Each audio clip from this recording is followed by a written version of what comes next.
Hey everybody, welcome to BrickVault. My name's Jack, and today is kind of an interesting day in the studio because LEGO asked me to build something special out of 2 LEGO boost sets. And after a bit of trial and error on certain sort of different attempts, I settled on something maybe a little simpler. This is the Garmadon, the boosted LEGO Garmadon. I think you'll be able to notice right off the bat that the design follows sort of like 2 stacked Vernie robots on top of each other, but there's a few other details that I managed to move through. Now I'm just showing you how the different parts of the robot move manually, and as we pan up and take a closer look at the robot, you can see that the swords are actually made entirely differently, at least the attachments for the blades, and that's because I tried to stick with 100% pieces just from the boost set, with the only exception being the 2 red pieces used for the eyes. Now I did show you some of those moving functions on the robot manually, but this is a boosted set after all, and everything on the robot actually moves on its own through the programming. Now I'll admit there was a mistake with the eyebrows. They actually used to work, but there was a little bit of a malfunction after one bad break. Please don't fall.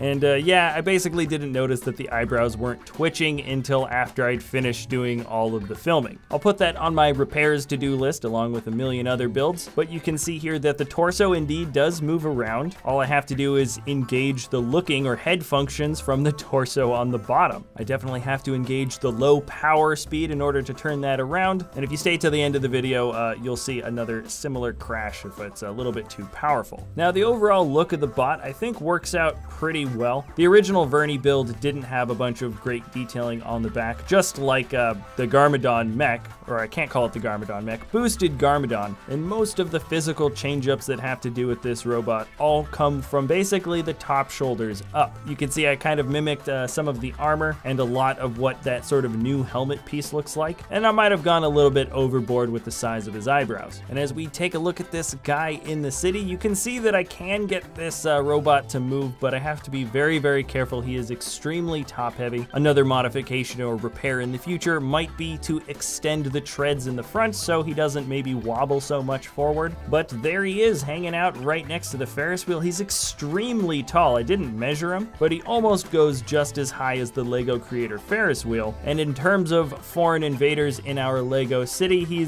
looks like a pretty formidable enemy. Now I'm not gonna lie, when I put these 2 boost sets together, I kind of went for something that was gonna be a bit easier to kind of mess around with and also have kind of a fun, flashy look. The reality is there's a lot of stuff you can do with these boost creations, especially if you go out and get yourself 2 different sets. This isn't gonna be Garmadon's final form, so to speak. I have a feeling this boost system is gonna be a lot of fun to play with for builds in the future, and I was indeed limiting myself to just the parts that came within the set, so I have no doubt that when you start to expand your parts list, that the creative functions that come from this system would be exponential.